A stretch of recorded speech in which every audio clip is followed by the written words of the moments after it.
સુધી રાજ્યના ભાગોમાં વરસાદની શક્યતા। 18 જૂનની આસપાસ દક્ષિણ ગુજરાતના ભાગોમાં પણ વરસાદની શક્યતા છે। 20 જૂનથી 28 જૂન વચ્ચે સારા વરસાદની શક્યતા છે।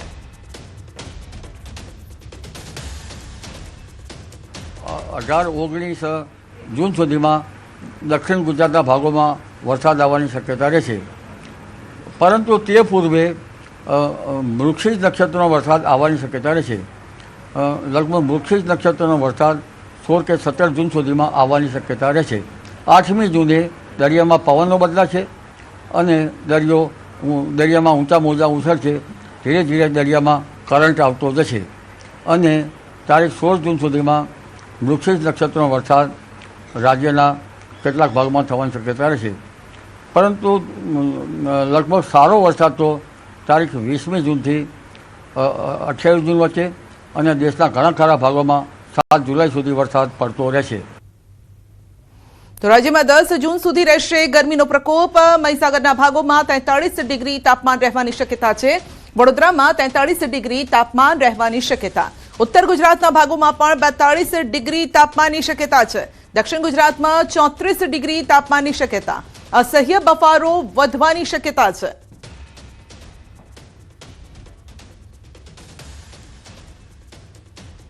અરબ કન્ટ્રીનું પવનો આવશે, ગરમી રહેશે। મહત્તમ ઉષ્ણતામાન મહીસાગરના ભાગોમાં 43 ડિગ્રી 43 ડિગ્રી સેલ્સિયસ થવાની શક્યતા રહેશે। વડોદરાના ભાગોમાં પણ 42-43 ડિગ્રી સેલ્સિયસ જેવું મહત્તમ ઉષ્ણતામાન થવાની શક્યતા રહેશે। ઉત્તર ગુજરાતના ભાગમાં 42 ડિગ્રી સેલ્સિયસ આસપાસ રહેવાની શક્યતા રહેશે।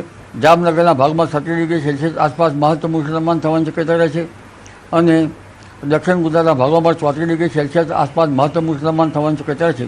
અસહ્ય બફારો લઘુત્તમ ઉષ્ણતામાન વધતા થવાની શક્યતા છે। તો જૂનમાં વેસ્ટર્ન ડિસ્ટર્બન્સની શક્યતા। વેસ્ટર્ન ડિસ્ટર્બન્સની ચોમાસા પર અસર જોવા મળશે। ચોમાસા પર અલ નીનોની અસર જોવા મળશે। દેશભરમાં સરેરાશ કરતા 86 થી 90% વરસાદની સંભાવના છે। ઉત્તરીય પર્વતીય પ્રદેશોમાં વેસ્ટર્ન ડિસ્ટર્બન્સ આવી રહ્યા છે અને એક પછી એક વેસ્ટર્ન ડિસ્ટર્બન્સ આવે છે। જૂન માસમાં પણ વેસ્ટર્ન ડિસ્ટર્બન્સ આવવાની શક્યતા છે। એટલે આ એક પછી એક વેસ્ટર્ન ડિસ્ટર્બન્સ કયા કારણથી આવી રહ્યા છે તે એક સંશોધનનો વિષય છે। કેટલાક જાણ્યા અજાણ્યા બળોને કારણે વેસ્ટર્ન ડિસ્ટર્બન્સ આવી રહ્યા છે, જેની પ્રતિકૂળ અસર ચોમાસા ઉપર પડવાની શક્યતા રહે છે। કારણ કે અત્યારે હાલ બરફવર્ષા લગભગ ઓછી થવી જોઈએ દેશના ઉત્તરીય ભાગોમાં, અને બરફવર્ષા થાય તો તેની અસર ચોમાસા ઉપર પ્રતિકૂળ પડતી હોય છે। તો ચોમાસું મહારાષ્ટ્ર પહોંચે તે પહેલા અસર શરૂ થઈ ગઈ છે। મહારાષ્ટ્રના કોલ્હાપુરમાં મુશળધાર વરસાદ। મુંબઈ બેંગ્લોર હાઈવે પર પાણી ભરાયા છે અને હાઈવે પર પાણી ભરાયા અને વાહન ચાલકો પરેશાન થયા છે। તો આપ જોઈ શકો છો કે ચોમાસું મહારાષ્ટ્ર પહોંચે તે પહેલા જ મુશળધાર વરસાદ વરસી રહ્યો છે। તો કેરળથી આગળ વધી અને કર્ણાટક પહોંચ્યું છે આ ચોમાસું અને ત્યાંથી હવે મહારાષ્ટ્ર તરફ આગળ વધી રહ્યું છે। પરંતુ મહારાષ્ટ્રમાં ચોમાસાના શ્રી ગણેશ થાય તે પહેલા જ રસ્તા પર નદી વહેતી હોય તેવા દ્રશ્યો સર્જાયા છે। ભારે વરસાદ। તમિલનાડુમાં સતત ભારે વરસાદના કારણે પશ્ચિમ ઘાટમાં આવેલા મણિમુથર ધોધમાં પાણીનો પ્રવાહ વધી ગયો છે। વરસાદના કારણે ધોધમાં ભારે માત્રામાં પાણીની આવક થઈ છે। સુરક્ષાના કારણોસર વન વિભાગ દ્વારા મહત્વપૂર્ણ નિર્ણય લેવામાં આવ્યો છે। વન વિભાગના અધિકારીઓએ પ્રવાસીઓ અને સ્થાનિક લોકોની સલામતીને ધ્યાનમાં રાખીને મણિમુથર ધોધ ખાતે નાહવા પર તાત્કાલિક પ્રતિબંધ મૂક્યો છે। તો વધેલા જળ પ્રવાહના કારણે કોઈ દુર્ઘટના ન સર્જાય તે માટે સાવચેતીના પગલાં લેવામાં આવી રહ્યા છે અને લોકોને ધોધની નજીક ન જવાની અપીલ પણ કરાઈ છે।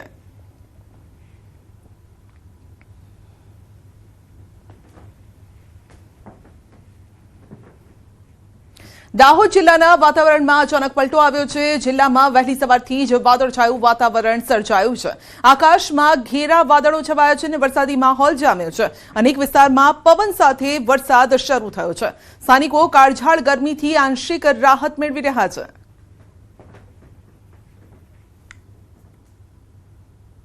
પંચમહાલમાં બીએસએનએલ કચેરી નજીક ઝાડ ધરાશાયી થયું। ઝાડ પડતા एक्टिवा चालक झपेटમાં આવી ગયો। एक्टिवा चालक इजाग्रस्त થયો। સારવાર માટે તેને હોસ્પિટલ ખસેડાયો। મુખ્ય માર્ગ પર ઝાડ પડતા એક તરફનો વાહન વ્યવહાર બંધ થયો છે।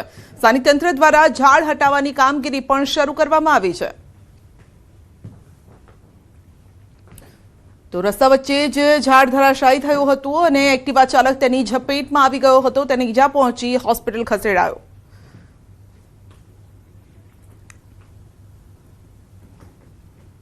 તો ભારતમાં ચોમાસાની ઔપચારિક શરૂઆત થઈ ગઈ છે। ભારતીય હવામાન વિભાગ અનુસાર દક્ષિણ પશ્ચિમ ચોમાસું ગુરુવારે કેરળમાં પહોંચ્યું અને જે જૂનથી સપ્ટેમ્બર સુધી ચાલતી મહત્વપૂર્ણ વરસાદી ઋતુની શરૂઆત દર્શાવે છે। સામાન્ય રીતે 1 જૂનની આસપાસ કેરળ પહોંચતું ચોમાસું આ વર્ષે થોડા વિલંબથી આવ્યું છે। બીજી તરફ હવામાન નિષ્ણાતોએ અલ નીનોની વધતી અસરને લઈને ચિંતા વ્યક્ત કરી છે। આઈએમડીના જણાવ્યા મુજબ અલ નીનોના કારણે દેશભરમાં ખાસ કરીને ચોમાસાના વરસાદ પર પ્રતિકૂળ અસર થઈ શકે છે। તો વિભાગના અનુમાન મુજબ આ વર્ષે દેશમાં મોસમી વરસાદ લાંબા ગાળાની સરેરાશ એટલે કે એલપીએના આશરે 90% જેટલો રહેવાની શક્યતા છે, જે સામાન્ય કરતાં ઓછા વરસાદ તરફ સંકેત આપે છે।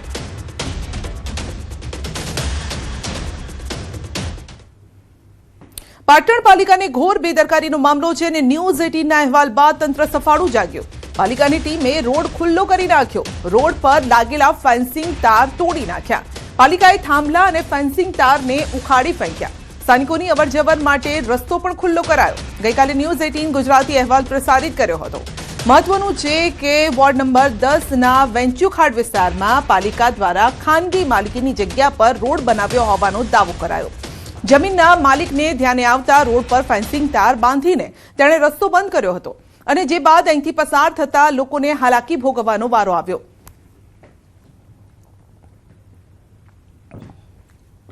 તો ગઈકાલે અને આજનો અમે દ્રશ્યો બતાવી રહ્યા છે કે ગઈકાલે જમીનના માલિકે ફેન્સિંગ લગાવી દીધી હતી। જમીન માલિકનું કહેવું છે કે આ ખાનગી જમીન છે, તેની માલિકીની જમીન છે અને બીજી તરફ આજે થાંભલા ફેન્સિંગ તોડી નાખવામાં આવ્યા છે।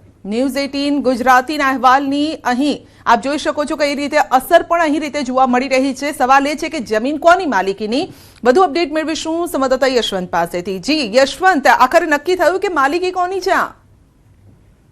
સંધ્યા, ગઈકાલે આપણે જે રીતના અહેવાલ પ્રસારિત કર્યો હતો ને, જીગર પટેલ નામનો વ્યક્તિ છે જે ખાનગી માલિક છે, અહીંયા આગળ જે જગ્યા છે, કોમન પ્લોટ જેવી જગ્યા છે, તે માલિકી ધરાવે છે ને 12 મહિના પહેલા જ નગરપાલિકાએ પોતાનું બુદ્ધિનું પ્રદર્શન કર્યું હતું કે કારણ કે જ્યારે નગરપાલિકા દ્વારા કોઈ રોડ બનાવવામાં આવતો હોય છે ત્યારે એન્જિનિયર સહિતનો કાફલો તે જગ્યા પર જઈને નિરીક્ષણ કરે છે, સર્વે નંબર તપાસ કરે છે અને જગ્યા જો કોઈ પડતરમાં હોય કે કોઈ અન્ય જગ્યા હોય, સરકારી જગ્યા હોય તો તેના અંદર નિકાલ કરતી હોય છે। પરંતુ 12 મહિના પહેલા 20 લાખના ખર્ચે આ રોડ બનાવી દેવામાં આવ્યો અને ત્યારબાદ જે ખાનગી માલિક છે તે બહાર રહે છે, તેને ખબર પડે છે કે જ્યારે આ રસ્તો છે તે ખરેખર નગરપાલિકાનો નથી, મારી જગ્યામાંથી પસાર થઈ રહ્યો છે। ત્યારે 2 દિવસ પહેલા જે ખાનગી માલિક જીગર પટેલ છે તેના દ્વારા જે અંદાજિત 50 મીટર જેટલો જે રોડ છે તે રોડ પર તેમને ફેન્સિંગ કરીને થાંભલા લગાવી દીધા હતા અને જેના કારણે વાહન ચાલકોને ચોક્કસ તેમાંથી પસાર થવું કાઠું પણ પડતું હતું, કારણ કે વાહન ચાલક હોય છે તે તો રોડ પરથી પસાર થઈ રહ્યા હતા, પરંતુ જે